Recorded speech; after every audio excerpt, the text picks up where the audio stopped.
as a Chelsea fan, having Maxence Lacroix on my team and looking at what we displayed last season as a team, I wasn't impressed. But having Maxence Lacroix on my team with the defensive capabilities he brings on board for my team, I think he's going to be a good addition. But this is where I want to take it from, right? So before Lacroix came in, right, who were your centre backs from last season? So we had players like Chaloba, we had Achampon, we had players like. So basically, you guys didn't have any like real solid centre back pairing. Because everyone that comes in to join gets injured, so he leaves the other partner. So it wasn't a compatible something that has stayed for even. Like, we didn't have a centre-back pairing that worked perfectly for us. So, yeah, I understand.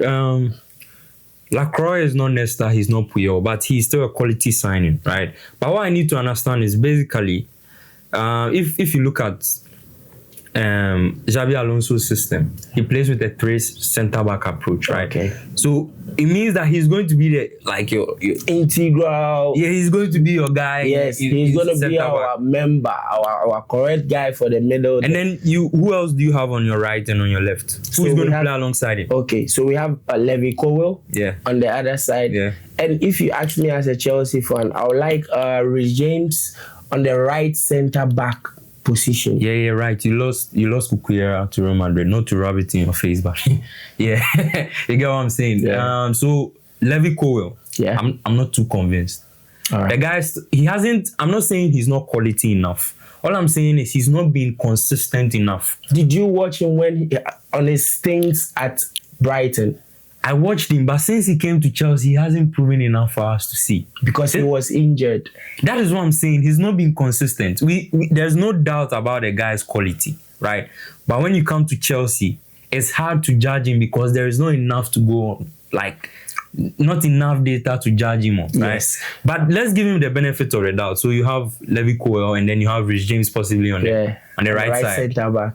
And Maxence Lacroix in the middle of on the helm of affairs. I mean, he's a good centre back. He's tall, he's pacey, he's calm on the ball, and he knows how to lot of shots. Yeah, very calm in 1v1. So I think all in all, I think is a good signing. But we are yet to see. As the case with all signings in football, because with Chelsea, you never know what you are getting. Really, we saw you guys under Enzo Maresca, the coach before him, who was it? Thomas Tuchel, Graham Potter. You guys signed a lot of what looked like potential. Guys who were going to finally transform Chelsea and bring you guys back on top, right? And we saw what happened with all those signings. Yeah. All of them became ghost names. Even with a player like Esteval, till date, you are not seeing Esteval. And there's no doubt about Esteval's quality. Yeah. But the question begs, where is Esteval now? He's injured, right? He's back from injury. Yes, but then again, that is the consistency I'm talking about. Because it seems like every player is fit until they sign for Chelsea. You get what I'm saying? I get you. But in all seriousness, I think it's a good signing.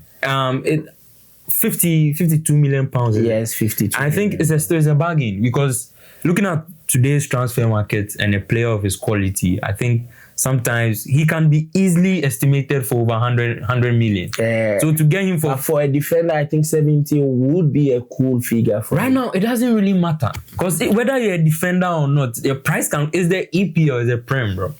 You get what I'm saying? So to get him for 52 million pounds, I think it's a steal. Basically, like. And he's somebody I admire from his days at Crystal Palace. I started watching him from Crystal Palace. I didn't watch him when he was at Wolfsburg. I didn't. Okay. But apparently, Oliver Glasner was also his coach at Wolfsburg. Okay. And I think that's why he brought him to he used him really well. He won a few trophies we were mentioning earlier. Community Shield, and he won the He won the Community Shield against and then Conference League. Conference League, yeah. So he's a winner. He's a winner. One of the few players in your squad currently who knows what it feels like to win. Because basically everybody you have is just pure potential, no proven results. Agreed. But why are you attacking my club like this? No, I'm not.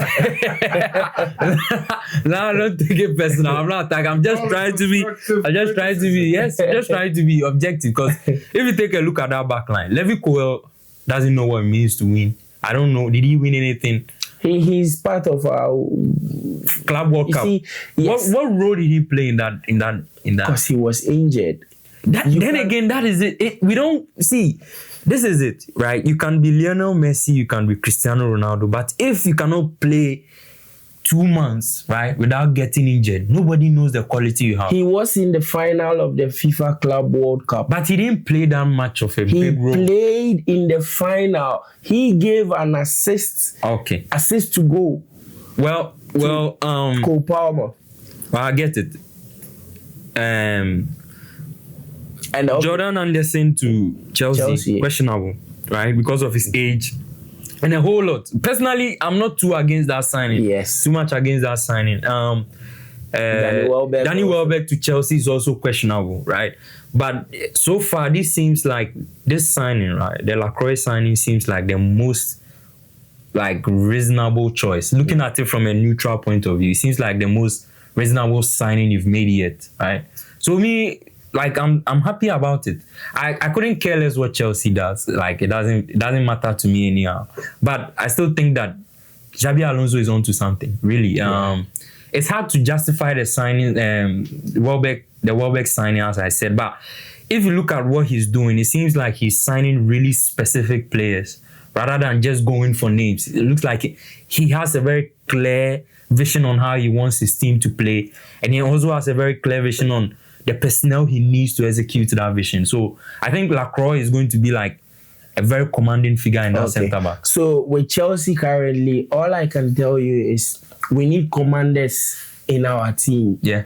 We've been without leaders for some time now. Agreed. Yes. So bringing Lacroix in to help in the defensive department, and bringing Henderson to help in the midfield phase of you get me? Yeah. And Welbeck racking up 13 goals in the EPL, scoring 13 goals in the EPL, not even as a starter, gives him an edge over most of the players. It definitely gives him an edge over Liam Delap, who was your starting striker. So I'm like, yeah.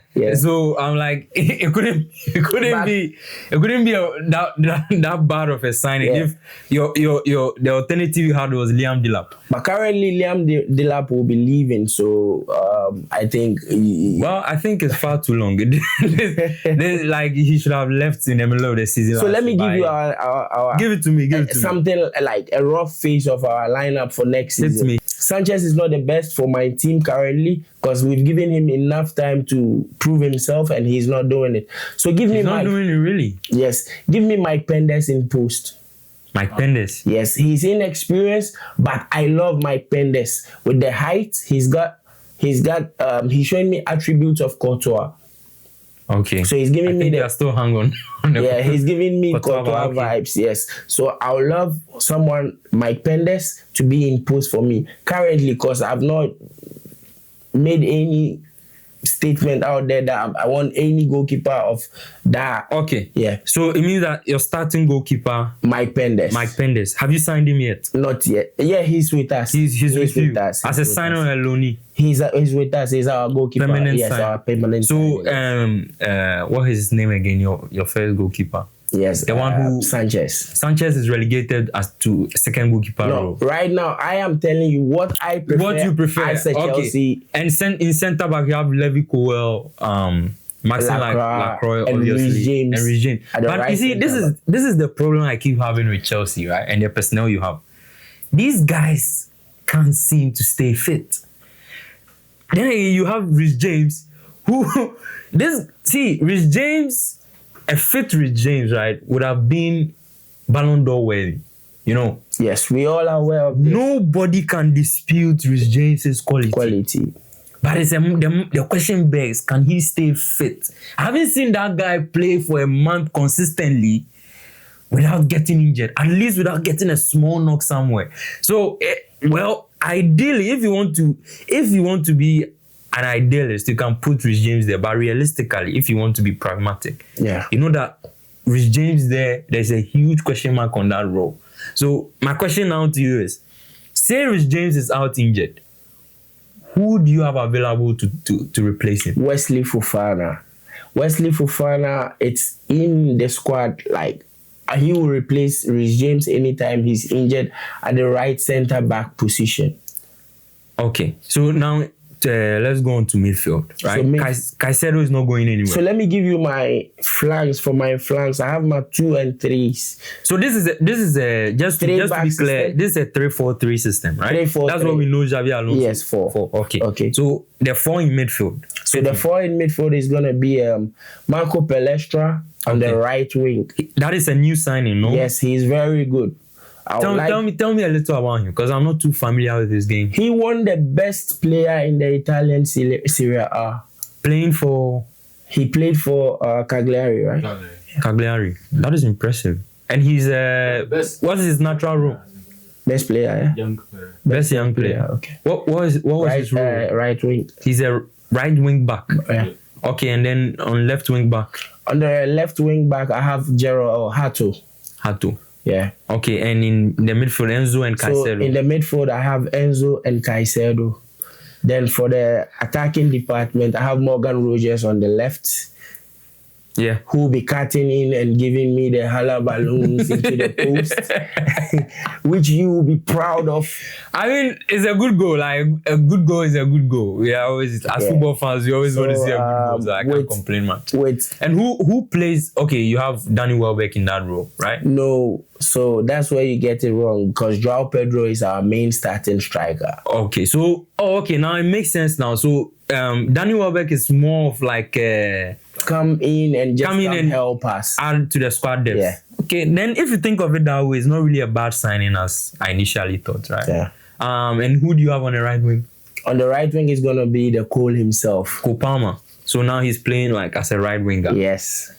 That is an impressive system. It's about time Chelsea. We have Caicedo, Enzo, Palestra, Hato. Then it's gonna be Morgan Rogers, João Pedro, and Cole Palmer. Yeah, is he? I'm impressed with this lineup, right? Because it's about time Chelsea had a coach with a clear vision. You get what I'm saying? Yeah, I get you. And 100%. Proper squad planning, instead of just buying players because they are potential or because they have financial benefits. You get what I'm saying? Yeah. It got to a point. It felt like Chelsea was just signing players because of the financial reasons rather than the sporting reasons, right? Because most of the players you signed in the past couple of years, right? Even for somebody who have not been in the game for a long, even a 3-year-old child can tell this player is not going to do much. Yeah. But to have Xabi Alonso and him being a coach with a very clear vision, you can see that vision translate into the way he plans his squad. So I'm excited to see how they fare with the likes of Man City. And I feel like in this season, not to go too much off topic, but I feel like with this season, if you put in a little work, right, you can be a serious contender for the EPL, because Man City are in transition, right? Yeah, they are in transition. Man United is also in transition. You never know what you get with Man U, right? Who else? Liverpool are also in serious transition. Newcastle is in transition. The only team standing on their ground. You are also in transition, but the thing with you is you have it's not a drastic change. Yeah, you get what I'm saying, compared to the other coaches, right? Because you were excuse my language, but you were shit before, right? Yeah. So it's like you can only get better from here. That's what we hope for, right? But for a team like Man City, they need to discover themselves all together, because they lost a coach. New coach, new ideologies, new players, technical bench, everything. Yes. And with the news circulating around them, it seems like they might lose Rodri, which will be a very big blow for them. By losing Rodri and having a player like Boadi, if they can sign him to add to what they already have, Boadi and Elliot Anderson, it's not a bad signing. It's not a bad signing on paper, but if there's one thing football has taught me, right, is the fact that you can never bet on potential. You need to see these guys doing it. And I understand he did it in the World Cup and all, but I think that is not enough to go on. You get what I'm saying? Yeah, I get you. We need to, at this point, even though Buadi is, we all know the quality he possesses, right? With his ability, he's press resistant. Yeah. He knows how to play with ease. He can pick passes. He's intelligent, right, with the ball at his feet. Yeah. But it's also, there are so many other factors which are unaccounted for that is hard to 100% say that he's going to succeed. So even though he's a quality player, it's still a huge risk in many ways. It is. Getting him. It is. So I think, to fix into the score and then boots of Rodri, play with the Premier League pressure. One, yeah. And and I think this is one of the biggest transfers in his career, right? Playing with that much pressure. Because now you are playing for Man City. And fortunately and unfortunately, Pep Guardiola has given the impression that this team has to win every single game. And even to be bought for 100 million, it puts a hell of... Okay, there's also the price tag. And you know how I feel about the 100 million price tag. I'll stand by this. I have not seen a single player, right, being transferred for 100 million pounds, 100 million euros, and for them to come to the club and perform to that level. I haven't seen it. Yes. All the players who were bought for 100 million or more, or I might say who were overvalued, didn't meet the expectation. But you and I So following in that same vein, well, it doesn't. The stars are not shining for Buadi, right? Yeah. Basically, how would you rate the Lacroix sign? Personally, as a Chelsea fan, from 1 to 10. Yeah. As a Chelsea fan, he has not started yet, and he has not done anything for my club. So, but just as a signing, the potential you see from him. So I give him a 7. A 7. You think it's a 7? Yeah. For me, I'll give it like a 7.5, and here's why. First of all, I think he's a very specific signing. He has been signed to play a specific role, which I think first of all sets him up for success, right? Because he knows his role in that squad, and he knows how to execute it. The coach trusts him and all. So first, already he's set up to succeed, right? Yeah. Also, individually, he's a very quality player. Yeah. Also, he has leadership. He has experience. Yeah. He's won a few trophies. At Crystal Palace, this is a club that spelled their name wrong on their own crest logo, right? So to be able to win this, like, 2 major trophies with this club, it shows that you have the mental fortitude to play to win. You get what I'm saying? So all in all, I think you said 7, right? Yeah. I'll go a bit ahead of you and say it's an 8 over 10. So far, Chelsea is having an impressive transfer market. I think so. Yeah. And it's all thanks to Xabi Alonso. Nothing to do with Odoi. Yes. This is not personal. Xabi Alonso has been handed the power to do so. Yeah, he's doing, and he's doing all right. Watching our first game against the Western Sydney Wanderers, I felt the boys were playing something I would love for a club I support to play. So, looking at the string of passes from defense, the transitioning from defense to attack, made me so amazed. It surprised me because it's been a while I saw Chelsea play like this. So, oh my goodness, you are thirsty. All right. So, El Taruta. El Temate. Charlie, what I need to know now, right, as a non-Chelsea fan, right, is where your 2 major signings, apart from Lacroix, where they fit into the squad. Because when I heard you mention Chelsea's first 11, I didn't hear Henderson, I didn't hear Welbeck. So where would you put these guys? Are they just squad? Are they just being signed for the depth, or do you think they have Xabi Alonso has a plan for them? This is a fantastic Chelsea fan sitting right in front of you with smiles all over my face. You can't tell me the Henderson Welbeck signings are the 2 best when you have Morgan Rogers. So at least Morgan can go to sleep whilst we deal with Henderson. Morgan Rogers, we all know his quality. We all know his Henderson is going to come in when Enzo Fernandez is tired or like he needs some help in the middle. So Henderson is going to come with his leadership qualities and everything I've seen him do in the Premier League for the last couple of years. I know Henderson knows what he's about to do. So this is just to add up to the numbers, right? He's not a starter. No. He's not. So commanding the dressing room and making sure everybody knows, like... How much did you pay for Henderson again? Henderson was free. It was a free He just transfer, needed to go to Brentford and tell them, because there was a clause in his contract that allowed him to go free. Okay. Your starting striker is João Pedro. João Pedro is... And the last preseason game you played, he scored a hat-trick, right? So it seems like he has a trust of the coach, and he's going to start if he's fit. Right? Yeah. So Welbeck is also a backup striker. I mean, at this point, anything is better than Liam Delap. So I don't have much to say there. So, all right. Morgan Rogers is the biggest. Tell me about it. I get too excited when you mention Morgan Rogers because we saw the same reaction with Esteban, right? And his only achievement last season was scoring against Barcelona, and that was it. So, I mean, your excitement doesn't convince me. I'm sorry. Esteban had numbers that were compared to Lamine Yamal, but you and I... No, he didn't have numbers that were compared to Lamine Yamal. He just had the hype around him, and that's what you expect for a new and flashy signing in the Prem. But check his numbers from Brazil and the one Lamine had at Spain in that season. Let's not bring Brazil into this, right?